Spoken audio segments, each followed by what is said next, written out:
si corriger était un sport? Alors pour moi, ce serait pas un sport, ce serait d'être le coach de l'élève qui, lui, fait un sport. OK. Corriger, c'est plutôt cuisiner un plat rapide ou mijoter un ragoût? C'est plutôt, mijoter plein de plats rapides puisque ce qui compte, c'est le nombre de corrections qu'on fait et non pas le temps qu'on y passe. OK. Corriger, marathon ou sprint? Sprint! Parce que ce qu'il faut, c'est rendre des copies rapidement. Plus le feedback est rapide, mieux les élèves peuvent apprendre. Et si tu pouvais confier la correction à un robot, il ferait quoi? Bah, un robot aujourd'hui, ça s'appelle l'IA et la correction avec l'IA, on y est presque. Avec les profs que j'accompagne, on y est. Mais la première chose à faire, c'est du travail humain, c'est de définir les critères, l'alignement pédagogique, toute l'ingénierie pédagogique derrière, le sujet et l'évaluation et ça, le robot, il peut pas faire. Ah. Une chanson, un morceau de musique qui représenterait ta façon de corriger? Moi, je dirais souvent pour, les enseignants, corriger, c'est, Highway to Hell, tu vois? Vraiment l'enfer et moi, mon but, c'est de les accompagner pour aller vers Stairway to Heaven, ce moment où on aime corriger les copies parce que ça nous apprend plein de choses sur les élèves. Très bien, on va avoir les 2 chansons, toute la pendant tout l'entretien en tête. Ça me va. Si ta façon de corriger était un animal? Ce serait le paresseux, histoire de que chaque geste serve à être très, très efficace pour en faire le moins possible. Corriger toutes les copies une fois ou ne corriger qu'une seule fois plusieurs copies? Les 2, sortir de l'exhaustivité et c'est corriger plusieurs fois, plusieurs bouts de copie. Mmh. Tu nous mets en appétit avec tes réponses. Corriger un travail corriger, c'est un travail d'orfèvre ou un travail de jardinier? C'est un travail de jardinier. L'apprentissage, c'est sur le temps long, donc on plante les choses et des fois on les récupère plusieurs semaines, plusieurs mois, plusieurs années après. Et la dernière, corriger un art ou une science? Alors je dirais, c'est à la base une science. Si on maîtrise pas la science, eh ben, ça sert à rien d'aller plus loin et une fois qu'on a la base, la science, eh bien, il va y avoir de l'art par-dessus, notamment dans toute la gestion des contextes particuliers et des gestions des émotions des élèves. On l'aura compris, hein, on va parler correction avec toi, Marie-Camille. Correction qui est au cœur de notre quotidien d'enseignant, d'enseignante. Mais cette tâche, souvent chronophage, est-elle vraiment la plus utile pour nos élèves? Marie-Camille, merci de nous accompagner sur ce sujet. Tu es enseignante ou tu étais enseignante de physique-chimie et maintenant tu es formatrice. Tu as fait de l'évaluation constructive ton cheval de bataille. Forte de plus de 15 ans d'expérience et autrice du livre Évaluons mieux, corrigeons moins, tu proposes de changer de regard sur la correction. Moins de temps passé sur les copies, mais plus d'impact pour les apprentissages et le bien-être de chacun et de chacune. Bienvenue Marie-Camille. Merci Nathalie, ravie d'être là avec vous aujourd'hui. Allez, pour commencer, tu nous racontes le moment de bascule dans ta vie pro où tu t'es dit: «J'arrête, je fais autrement». C'est arrivé très vite, mais c'est pas un moment de bascule.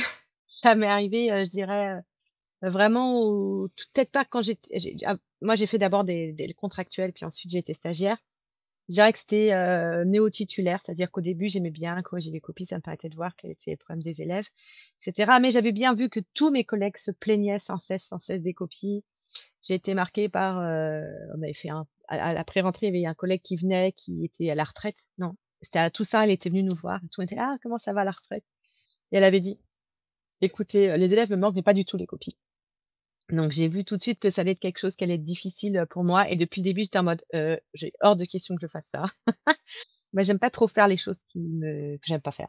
Heu, voilà et du coup, j'ai mis en place à mon à dans mon j'ai commencé à vraiment beaucoup corriger dans mon année de néo-titularisation et j'ai corrigé, je dirais bien pendant 5, 6, 7 ans, le temps de mettre en place justement, une autre façon de corriger, le temps de comprendre comment marchait vraiment la correction, à quoi ça servait. J'ai corrigé de façon extensive, j'étais à plus de 7 heures par semaine de correction avec énormément de feedback pour les élèves.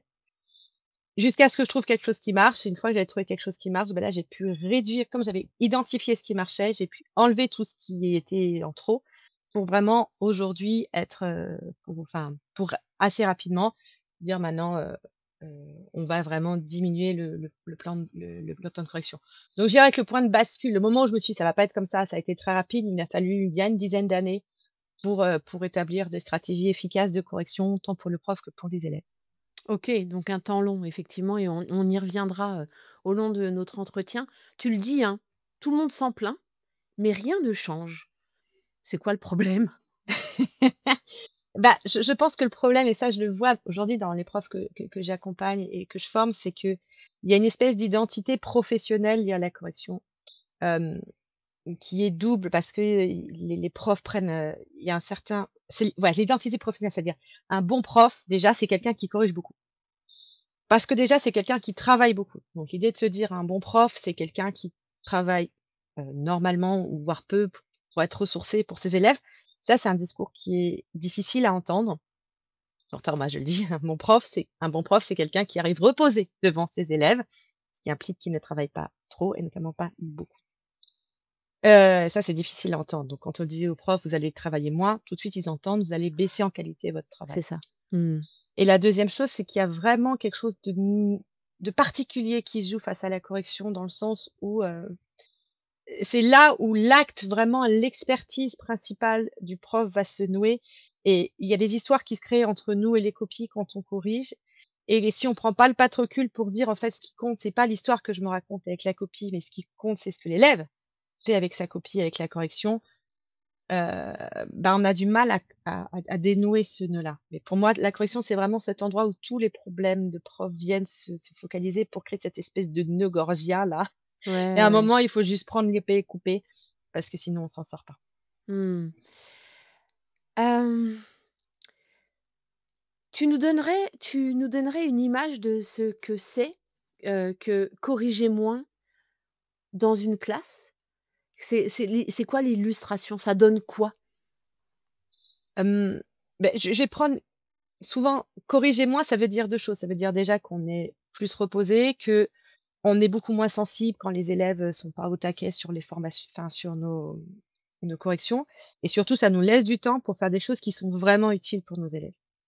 Parce que les profs, on est tous à la limite de notre temps de travail, donc on peut pas travailler plus, on peut travailler qu'à la place. Donc si on dégage du temps de correction, ça me permet de faire autre chose.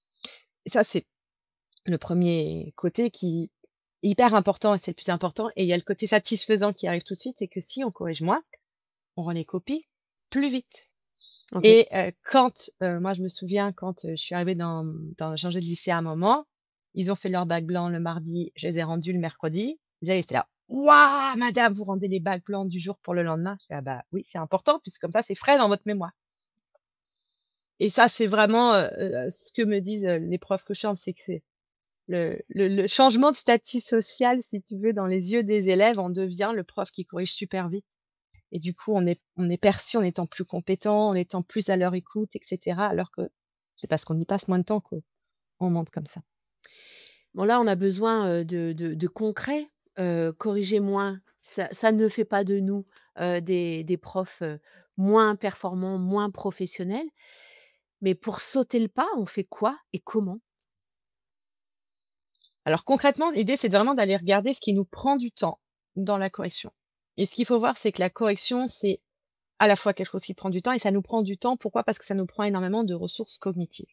OK, Allez, alors, si on va regarder qu'est-ce qui prend de la ressource cognitive quand, on corrige, c'est clairement, les décisions. Prendre une décision, c'est quelque chose d'accord. qui est compliqué, qui demande de la ressource cognitive, qui demande au cerveau de mettre du glucose et cetera. Donc ce qui est important, c'est de diminuer le nombre de décisions qu'on prend sur une seule copie et de sortir de cette logique de barème, de cadre où en fait on se pose des dizaines de questions, sur les copies. Une fois qu'on a posé ça, on se dit: «En fait, il faut que je diminue le nombre de décisions que je prends par copie». Moi, ce que je dis, c'est que c'est 3, 4 décisions par copie idéalement, enfin voilà. Pour les copies les plus difficiles, on doit pouvoir trouver la note en 3, 4 décisions D'accord.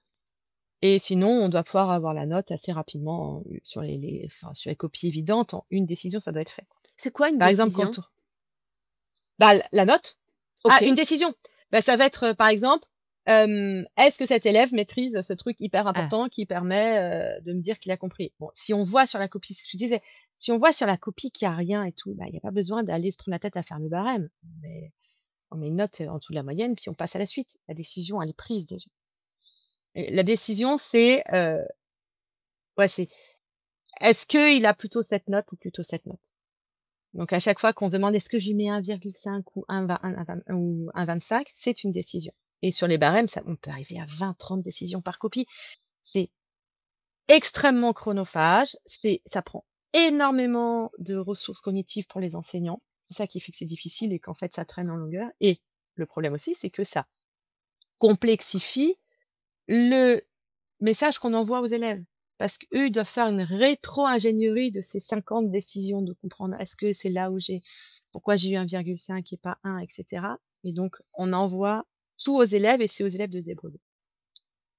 Si tu veux le, mmh, le principe de base là qu'on re-questionne en faisant ça, c'est cette notion d'exhaustivité. Ouais, OK. Que chaque copie soit, heu, le condensé de trop de choses à évaluer. C'est ça, en fait? C'est C'est ça. ça que tu dis? Mmh. Et en fait, on rentre dans un cercle vicieux, je les vois quand j'accompagne les enseignants qui sont rentrés au bout de ce cercle vicieux. J'ai accompagné des enseignants qui étaient en arrêt de travail pour avoir le temps de corriger leur copie. Ah, OK. On peut aller très loin dans ce cercle vicieux, c'est, hem, je veux vraiment être exhaustif, aller tout regarder dans la copie pour, dans ma tête, donner quelque chose de Mmh. qualité De aux élèves, juste. de juste et puis souvent c'est de qualité, c'est là où mon travail est vraiment. Alors que notre travail, il est pas là, il est d'en faire apprendre les élèves, pas à corriger leur copie. Du coup, j'y passe beaucoup de temps. Du coup, comme j'y passe beaucoup de temps, j'évalue moins, parce que ça me prend beaucoup de temps. Du coup, moins j'évalue, plus les copies deviennent précieuses, plus je dois en Ouais. tirer le jus maximum, et cetera. Du coup, plus mes corrections deviennent, chronophages, du coup, moins j'en fais, plus elles deviennent précieuses et on rentre dans ce cercle vicieux où certains sont vraiment très, très loin, où en fait la charge de correction est tellement immense que du coup, ça pose énormément de pression sur la copie. L'idée, c'est de l'inverser, de dire: «On fait une correction pas exhaustive, c'est pas grave, c'est pas exhaustif, mais on va aller chercher les choses les plus importantes. On va prendre 3-4 décisions pour aller pointer aux élèves vraiment les trucs importants. La copie sera pas corrigée de façon exhaustive, on n'ira pas dans les détails, mais c'est pas grave parce que il y aura un contrôle la semaine d'après, la 15 jours après et là, je vais pouvoir voir d'autres choses» et comme ça, on va travailler vraiment en itération, en spiralaire, comme on dit sur la correction Mmh. aussi, quoi. Mmh. Et les élèves vivent bien le fait que, une copie sur laquelle ils ont donné leur maximum et ils ont donné beaucoup, l'enseignant ne vienne, faire un focus que sur une ou 2 choses? Mais les élèves, ils le vivent mieux, en fait. Parce que cette idée que, les élèves voient le temps de correction sur une copie au niveau de la notation, ça, c'est quelque chose qui existe dans la tête des enseignants, mais qui existe pas dans la tête des élèves. D'ailleurs, on le voit bien, les tous enfin, ça nous est tous arrivé, toutes ces copies bien annotées sur les élèves en difficulté, on avait tout annoté, puis il y avait un 6 sur la copie qu'on trouve à la poubelle, en fait. Et il y a aussi ce problème que plus nos élèves sont en difficulté, moins ils ont de mémoire de travail et si tu veux de bande passante pour gérer nos feedbacks. Dans la correction exhaustive classique, les élèves en difficulté, leur copie, elle est toute rouge, toute annotée, partout, partout, partout. Ils sont en surcharge et cognitive et des fois émotionnelle, ce qui fait que la copie part à la poubelle. Dac donc on peut rien en faire. Alors que si justement tu adoptes, ces élèves-là en difficulté, puisque tu as pris qu'une seule décision sur la copie, il y a un truc, c'est ciblé, le conseil il est précis, c'est tu fais ça pour progresser et tout de suite ils peuvent aller plus loin. Passer à l'action et j'irais 2 éléments aussi qui sont hyper importants, c'est que l'avantage de faire plein, plein, plein de contrôles parce que tu corriges vite, c'est que du coup, bah, tu es pas obligé de tous les compter. Et tu peux dire, par exemple, plutôt que de dire: «Ah mais ces les élèves, ils ont raté ce contrôle, je vais faire un contrôle de rattrapage qui compte dans la moyenne», qui c'est pas du rattrapage. Enfin, quand on rajoute une note dans la moyenne, ça rattrape pas, hein. Les notes extrêmes dans la moyenne sont énormément prépondérantes. Voilà, si tu commences le trimestre avec 2 sur 20, tu ne pourras jamais monter à 18, donc tu es coincé. Les élèves, ils le savent, ils arrêtent de bosser. En revanche, si tu dis: «Bah, voilà, je fais, 5-6 contrôles sur le trimestre, mais je garde que les 3 meilleures notes», et bah, du coup, les déjà les élèves le vivent vachement mieux et hem et tu vas pouvoir, les mettre dans cette logique de, bah, l'erreur est pas pénalisée et on peut recommencer, c'est pas grave et puis si, par exemple, à un moment, un élève rend une copie qui est illisible et bah, tu la corriges pas. Parce qu'on passe énormément de temps à essayer de déchiffrer. Là, tu essayes pas de déchiffrer. C'est le boulot de l'élève de faire une copie qui est déchiffrable. Elle est pas déchiffrable, je corrige pas. Ça, tu peux le faire que si tu sors de cette exhaustivité qui est délétère pour les élèves et les adultes. Mmh. Hem, j'ai perdu la question, le fil de je tenais un super fil, je l'ai perdu. C'est pas très, très grave. Hem, Si je peux t'aider un petit peu, l'autre chose que tu m'as demandé un petit peu, ce qui est cette chose sur les élèves, comment les élèves le perçoivent. Pour moi, ce qui est important, encore une fois, ce qui se joue dans la correction, c'est pas nous, notre petite trip égocentrique, intellectuelle de comment aller chercher ce qui se passe derrière la copie. Je dis avec beaucoup de bienveillance, hein, parce que je oui, l'ai oui, oui, fait, oui, tout à ce fait. Ouais, ouais, trip, complètement. Ouais, ouais. intellectuel, voilà, vraiment. Mais vraiment de voir que la copie n'est pas une finalité, ce qui compte, c'est l'élève et ce que l'élève va apprendre. Et donc un bon indicateur que je donne, aux enseignants, c'est de pour regarder si, est-ce que c'est efficace ma façon de corriger ou pas, c'est d'aller regarder un indicateur qui est le temps de travail, des élèves sur la copie divisé par le temps des enseignants. Ouais, J'explique. Le but d'une correction, c'est de permettre aux élèves d'apprendre. ouais, D'accord? Donc ce qui compte quand on corrige, c'est pas ce qui s'est passé avant, d'accord? ouais, c'est ce qui va C'est se ce que passer. les élèves vont faire avec la correction. Donc ce qu'on veut maximiser, parce que c'est là où l'apprentissage est là, parce que les élèves vont prendre notre feedback qu'on a donné sur la correction, ils vont pouvoir travailler dessus et avancer, c'est le temps que les élèves passent sur la copie corrigée. Donc combien de temps tes élèves passent sur la copie corrigée? Si ils regardent, ils prennent la copie, ils regardent la note, ils mettent à la poubelle, on est à 30 secondes, Ouais, d'accord? Et ça, on le divise par le temps que tu as passé sur chacune des copies. Donc si je prends 2 exemples extrêmes, bah, si, tu mets beaucoup d'annotations, tu passes, je sais pas, 20 minutes par copie, en début de carre, des fois j'étais à 3/4 d'heure par copie ah ouais.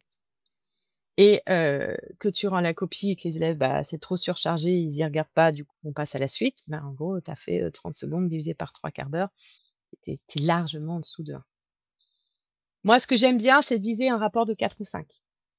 C'est-à-dire que si toi, tu travailles, je sais pas, 5 minutes sur la copie, si tu as mis 5 minutes à corriger la copie, ça veut dire que tu prévois dans ta tête que l'élève va devoir travailler 20 minutes à 25 minutes sur la copie.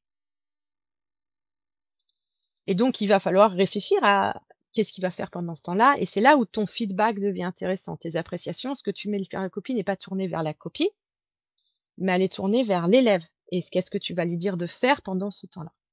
Et là, moi, quand je finis enfin, j'étais plutôt de l'ordre de 20. Il y a des profs que j'accompagne qui sont à 20, c'est-à-dire qu'à chaque fois qu'ils font 1 minute sur une copie, Ouais, l'élève va travailler 20 minutes sur cette copie. OK, C'est vraiment ce rapport-là qu'il faut maximiser et non pas le temps qu'on passe sur les copies. OK. Ce que j'entends, Marie-Camille, c'est que, toucher à cette question, de la correction, c'est toucher à sa pédagogie et ce qu'on propose dans sa classe et finalement, il y a peut-être, une présentation à faire du contexte dans lequel corriger moins devient efficient pédagogiquement pour les apprentissages, des élèves. Alors je ne sais pas ce que tu appelles contexte, mais pour moi c'est pas tellement un changement de contexte, c'est un changement de paradigme dans la tête du prof. Oui, alors c'est ce que j'appelle contexte, c'est-à-dire que t ta classe, ta pédagogie, ta manière d'accompagner tes élèves, à chaque heure de classe et j'imagine, heu, enfin, on vient toucher à cette manière de faire si on veut repenser notre manière de corriger. C'est-à-dire que Ouais, je le verrais dans l'autre sens en fait. OK, vas-y. Et c'est-à-dire et on rejoint ce qu'on avait dit au début, c'est-à-dire que souvent dans l'acte de correction, il y a aussi quelque chose qui se joue de la posture du prof et Oui, de l'autorité du prof. Le prof, c'est celui qui sait, c'est là où je donne mon expertise, c'est là où je me positionne vraiment au-dessus des élèves et cetera. Et qui pour moi est une posture délétère et qui mène à beaucoup, beaucoup de problèmes. D'accord? C'est pas idéologique, c'est juste que ça marche pas. Voilà. oui, c'est ça. Et l'idée, c'est de dire: «La correction, c'est une façon pour moi, non pas d'asseoir mon pouvoir sur les élèves, mais c'est une façon pour moi de donner un feedback qui va donner des outils aux élèves pour qu'ils puissent progresser et atteindre ce qu'ils ont envie d'aller là où ils ont envie d'aller». Et donc cette correction-là est au service de l'apprentissage des élèves. Elle n'est pas un outil de pouvoir, elle est un outil de régulation pour que les élèves puissent atteindre ce qu'ils ont envie d'atteindre. OK.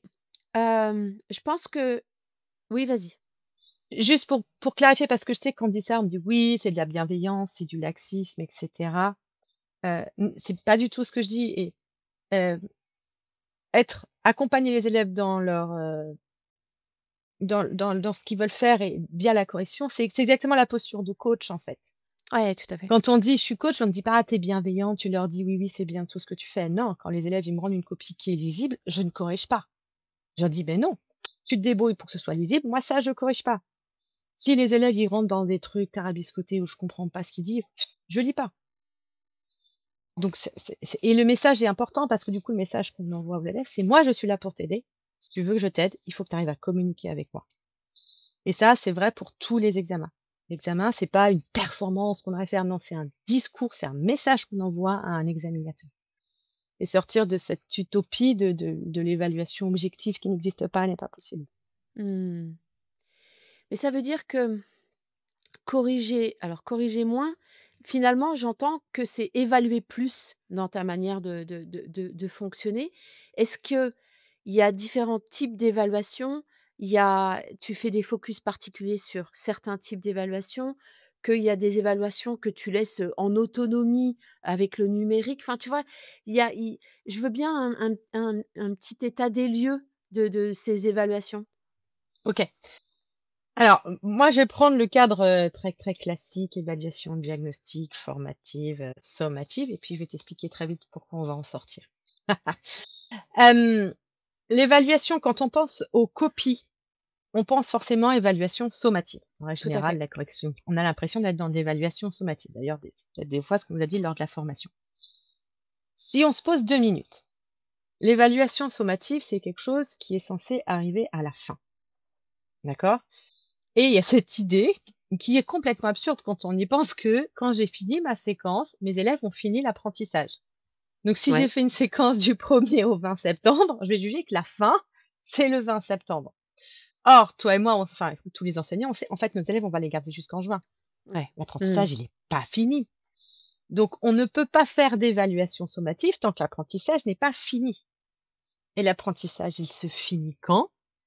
Bah, soit à la fin de l'année, soit, ben, on se dit: «Bah, non, l'année d'après, ils peuvent aussi continuer à apprendre» Ouais. et donc en Ou fait, la ou seule dans évaluation aux classes examen, quoi. voilà, aux Mmh. classes à examen, là, pour le coup, s'ils app l'apprentissage n'est pas fini, mais si les élèves apprennent après le bac ou après le brevet, bah, ça va pas changer leur vie, c'est trop tard. Maintenant, si un de mes élèves apprend après mon contrôle du 20 septembre, ben, si tu veux, quand je fais mon bilan de fin de trimestre, au 1er trimestre, est-ce que c'est normal qu'un élève qui a compris au 3 octobre ait la même note ait une note, la même note qu'un élève qui a jamais compris? Bah, la réponse est non, c'est absurde. Donc en fait, pour moi, l'évaluation sommative n'a pas de sens tant qu'on décide enfin, le moment où on fait de l'évaluation sommative, c'est le moment où on pose que nos élèves ne peuvent plus apprendre. C'est forcément délétère, parce qu'une fois que tu poses le principe que tes élèves peuvent plus apprendre, bah, c'est fini. Donc tout est formatif. Tout le temps est formatif. Formatif, ça veut dire quoi? On peut dire tous les jargons, mais moi j'aime bien le dire de façon claire, c'est si tu apprends, après le contrôle, ta note monte. OK. D'accord? Une évaluation est formative si l'élève apprend après, la note monte. Et dans ce que je propose, ça fonctionne. On fait plein d'évals et puis on prend que les meilleurs. Il y a plein de façons de faire. On rend les évals, ceux qui corrigent, ont la note qui monte. Il y a plein de façons de faire. On en donne plein dans le livre, mais l'idée de base, c'est ça. Donc déjà, c'est ça. L'évaluation est forcément formative. L'évaluation, elle est là pour faire apprendre les élèves. Et et si tu veux, une fois qu'on sort de ça, notamment, on a, le problème de fond, c'est qu'on prend l'évaluation sommative, donc le brevet ou le bac, comme Ouais. étant le modèle de la façon de corriger. Ouais, oui, tout à fait. Comme on n'a jamais appris à corriger, on nous a jamais appris à corriger ou très peu, bah, on fait ce que le cerveau humain fait quand il apprend, il prend le modèle qu'il a et le modèle qu'il a, c'est l'évaluation sommative. Et en fait, tout le problème vient du fait que on prend en modèle cette évaluation des examens, en disant: «On va essayer de faire la même chose pour que ça marche aussi bien». On les Alors prépare. oui, mais ça n'a aucun sens si tu veux, voilà, on les prépare comme si, si je devais former des pianistes à jouer la sonate au clair de lune, j'allais leur faire jouer la sonate au clair de lune encore et encore et encore. Bah non, tu vas leur apprendre le solfège, ils vont faire des gammes, ils vont faire des morceaux plus faciles. et la Sonate au quart de lune, ça arrivera, à 2 mois avant le concert, au moment où ils vont la mettre dans les doigts. Bah, c'est la même chose, en fait. Le cerveau, il fonctionne pareil, que ce soit au piano ou dans les apprentissages académiques. Donc il faut vraiment faire attention au piège de prendre ces évaluations, hem, certificatives, institutionnelles comme modèles. Ce ne sont pas des modèles, parce qu'elles sont dans un contexte qui n'est pas le nôtre, qui est pas du tout celui qu'on a en classe. OK, toi, tu accompagnes les enseignants à ce changement et c'est un changement long, donc on peut pas ici, heu, comment dire? Accompagner ce changement. On peut mettre en appétit sur ce changement et je veux bien que peut-être tu nous parles de comment tu accompagnes les enseignants à changer et notamment que tu nous dises, enfin voilà, comment tu accompagnes les enseignants? Quelles questions ça leur pose? Quel temps ça leur prend? Et toi, tu utilises un concept qui est le temps escalier, le temps rebond sur cette formation. Voilà, je veux bien que tu nous mettes en appétit puisque ici, on va pas pouvoir accompagner ce changement, mais que tu nous donnes le cadre de ce changement. OK. Hem, L'idée, c'est ce que tu dis, c'est de rentrer dans c'est ce que c'est cette démarche d'escalier, de construire notre escalier professionnel pour monter en expertise professionnelle. Hem, En gros, il y a 2 sortes de temps. Nous, je l'ai dit et ça, je pense que c'est important de réaliser pour tous les enseignants, c'est que notre temps de travail est au maximum. Je veux dire, je n'ai jamais rencontré un enseignant qui m'a dit: «Bah, là, je suis embêté, parce que je sais plus quoi faire pour le boulot». Ouais, c'est ça, ouais, tout à fait. C'est Jamais. clair. Non, jamais. Donc jamais. Si ça vous arrive, envoyez-moi un mail, je veux savoir Ouais, comment vous c'est faites. ça. Ça serait l'exception qui confirme la règle. Donc si vous n'êtes pas dans ce cas-là et si vous êtes plutôt comme tout le monde, c'est-à-dire vous avez trop de choses à faire par rapport à votre temps disponible, donc vous êtes au temps de travail maximum et là où j'insiste, c'est quel que soit votre temps de travail. Parce qu'on n'a pas tous les mêmes vies, on n'a pas tous les mêmes priorités, on n'a pas tous les mêmes contraintes et le but, c'est pas de se dire: «Il faut que j'augmente mon temps de travail» parce que si vous avez ce temps de travail-là, c'est que naturellement vous êtes allé au max. Donc la démarche de base qui est d'essayer d'augmenter son temps de travail est en fait une démarche qui mène à l'épuisement professionnel, au burn-out, à la reconversion et qui n'aide pas les élèves sur le long terme. Donc l'idée, c'est d'abord de réaliser ça. OK, mon temps de travail est limité et je suis au max. Une fois qu'on est là, on va pouvoir regarder parmi toutes les actions qu'on fait, celles qu'on va pouvoir prioriser ou celles qu'on va pouvoir supprimer. Et donc là, ce que je donne comme exemple, c'est le temps, enfin comme boussole en fait, c'est le temps escalier, le temps rebond. Parmi tout ce qu'on fait, il y a des actions qui sont au rebond, c'est-à-dire une fois qu'elles sont faites, bah, 10 ans après, notre vie sera la même, qu'on la fasse ou qu'on la fasse pas. Typiquement, écrire une appréciation sur un bulletin scolaire. Bon, bah, dans 10 ans, que j'ai bien écrit ou mal écrit l'appréciation d'Adeline, bah, ça changera pas grand-chose pour ma vie professionnelle à moi, d'accord? Et ça, c'est du temps rebond. En tant qu'enseignant, on est obligé d'avoir du temps rebond parce que c'est du temps qui est important pour les élèves, mais l'idée, c'est d'aller diminuer au maximum ce temps pour aller chercher du temps escalier. Le temps escalier, c'est quand je fais une action et qu'en fait, 10 ans après, ma vie a changé parce que cette action a été mise en place. Donc par exemple, j'ai écouté un podcast qui m'a changé ma façon de voir et du coup, j'ai pu lancer plein de choses. J'ai suivi une formation qui m'a donné des nouveaux outils ou, j'ai plutôt que de corriger mes copies rapidement, je me suis posée, j'ai réfléchi à une façon de diminuer mon nombre de décisions, d'être moins exhaustive et cetera. Ça prend plus de temps de construire une marche d'escalier que de faire un rebond et on va moins haut au début. Mais c'est en construisant toute cette petite marche d'escalier qu'on arrive au final à avoir un temps de travail, qui nous permet, d'être vraiment sur les choses qui sont importantes pour les élèves et non pas à nous épuiser à toujours faire du rebond, du rebond, du rebond. Pour reprendre l'exemple des bulletins, plutôt que d'écrire les bulletins, bah, je prends le temps de développer une stratégie d'écriture des bulletins en collaboration avec les élèves par rapport à tout ça avec en plus on peut utiliser l'IA aujourd'hui pour que, au final, mes appréciations, je puisse les faire rapidement tout le reste de ma carrière. Pour donner des chiffres, j'aime bien les chiffres, ça aide, je trouve ça aide les enseignants. Moi, ce que je conseille à tous les enseignants que j'accompagne, c'est de mesurer leur temps de travail et de regarder si c'est rebond ou escalier et heu Au souvent, quand les enseignants sont en mode: «Ah j'en peux plus, je travaille trop» et cetera, quand on regarde, il y a 90-15-100 des fois de temps rebond. Il n'y a que du rebond. Par exemple, préparer ses cours. Est-ce que si vous le refaites chaque année, c'est du rebond? Si c'est pas, si ça résiste pas à un changement de programme, c'est du rebond.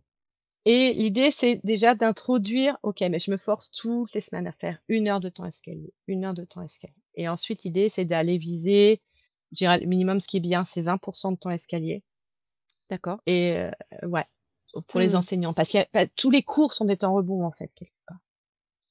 Donc voilà, mais si tu arrives à 20, des fois 30 de temps escalier, c'est que du coup, là, tu vas vraiment pouvoir, heu, vraiment monter en expertise et construire des choses qui sont vraiment utiles pour tes élèves. OK. Et la Heu, correction, c'est du temps rebond. ah ouais. Mmh. Bah ouais, donc c'est du temps Mmh. qui t'empêche de faire de l'escalier. Alors que prendre Mmh. le temps de changer ta façon de corriger, c'est du temps Mmh. escalier. Mmh. Dans ce changement, dans cet accompagnement au changement qui est un temps, qui demande de l'investissement cognitif, émotionnel, enfin il y a c'est fort quand même ces temps-là. Tu proposes toi de se trouver des alliés. Mmh. Pourquoi c'est important? Alors moi, j'appelle pas ça des alliés, j'appelle ça une tribu. OK. J'ai dit: «C'est important de faire une tribu». Alors, on va peut-être pas refaire un deuxième podcast sur le sujet, mais rapidement, ce qu'on voit, j'ai pas me suis pas mal renseignée justement en psychologie sociale, en fonctionnement notamment des communautés humaines, comment les communautés humaines fonctionnent et ce qu'on voit en fait, c'est qu'il y a une grande, grande partie de nos comportements qu'on ne décide pas. La partie inconsciente de nos décisions, c'est 90-95 de nos décisions sont faites de façon inconsciente. Donc notre cerveau décide sans nous le dire. Qu'est-ce qu'il prend comme, comme principe pour, si vous voulez, le terme technique s'appelle des heuristiques. Pour construire ces heuristiques et ben, il regarde beaucoup ce que les autres autour de nous font, ce que les autres autour de nous disent. Ouais, ouais, OK. Donc si vous voulez changer la façon dont se passent les choses, souvent on dit la première étape, c'est: «Moi, je vais changer à force de volonté». Parce qu'il y a des gens qui y arrivent. OK, il y en a 3-4 qui y arrivent et tout le reste d'entre nous, les humains normaux, on est là: «Ah, je me sens nul, j'ai pas de volonté, j'y arrive pas. Lui, il court 1 kilomètre tous les matins à 5 heures du mat à 10 kilomètres à 5 heures du mat et moi, je suis dans mon lit». Oui, OK. Arrêtons de prendre ces exceptions comme modèle et arrêtons de et sortons de ce modèle très individualiste. L'homme est un animal social et notre comportement est dicté par les gens qui nous entourent. Donc choisissez les gens qui vous entourent. Parlez avec les profs qui ont la vie professionnelle que vous désirez. Hem, heu et il y a pas forcément besoin d'avoir, 100 personnes qui vous entourent. Une tribu, ça peut être 1, 2, 3 personnes. Mais il faut bien voir que chaque râlerie, chaque personne qui a pas qui vous montre des choses, qui arrive en disant: «Ah, j'ai beaucoup travaillé ce week-end. Ah, regarde, j'ai corrigé mes copies pendant 7 heures». C'est quelque chose qui vous tire vers, vers ça et du coup, c'est hyper important. Donc plutôt que de contrôler ce que nous on fait, contrôlons les gens qui nous côtoient, les gens que nous décidons de côtoyer et c'est pour ça que dans mon accompagnement, c'est un accompagnement communautaire et beaucoup, beaucoup de choses se font via la communauté. Mmh. OK. Alors, on l'aura bien compris, hein, j'espère que nos auditeurs, auditrices, spectateurs, spectatrices ne sont pas trop déçus parce qu'ils se disent: «Ah oui, mais du coup, je fais comment?» Et ben, dans ce qu'on a dit, c'est un temps long, c'est un temps qui s'accompagne, c'est un temps sur lequel il faut se poser, se poser des questions. Donc Mais on si tu veux, on peut quand même leur donner une première ouais, étape à ces gens-là. On va pas allez, les laisser, oui, voilà. La première étape, c'est et et réfléchis avec qui tu parles, avec qui tu parles, avec qui tu passes ton temps. ouais, Choisis les 2-3 collègues avec qui tu es aligné, qui ont la vie professionnelle, qui veulent cette vie où tu es reposé, où tu es disponible pour tes élèves, où tu as ce changement de posture. Choisis-les, ces gens-là et ensuite posez-vous et allez, travailler ensemble vers comment est-ce qu'on va pouvoir diminuer notre temps de travail, comment est-ce qu'on va pouvoir, changer notre façon de corriger. Moi, je suis sûre qu'il y a plein de ressources, sur être prof. Moi, ouais, j'ai des mmh, ressources sur ma tout à chaîne, fait. Marie-Camille Mmh. Couder. Commencez par ces ressources-là et ensuite, si vous voyez que c'est trop dur ou que vous y arrivez pas, plutôt que de vous culpabiliser, pensez à vous faire accompagner. Ouais, c'est ça. Voilà, je dirais Mmh. c'est ça les Mmh. premières étapes Mmh. et Bah, réaliser que merci. ça peut être long et que des fois on a besoin d'être accompagné. Oui, c'est ça. Je C'est pas un échec. Oui, mais du coup, c'est un temps escalier. C'est un temps escalier, donc C'est ça. accepter que ça prenne du temps, que ça prenne de l'énergie et c'est un réel investissement, pour C'est ça. son temps professionnel et au final pour l'apprentissage de nos élèves. Voilà, le point final, c'est celui-ci. Merci beaucoup Marie-Camille pour, ces réponses, cette, mise en appétit, j'ai envie C'est de dire. simplement On mettra bien sûr dans les liens de l'émission, là où on peut te retrouver et là où on peut retrouver, et ton accompagnement et tes ressources, en espérant que ça aura permis à certains et certaines de voilà, au moins d'ouvrir un champ des possibles. Merci beaucoup. merci à toi Nathalie.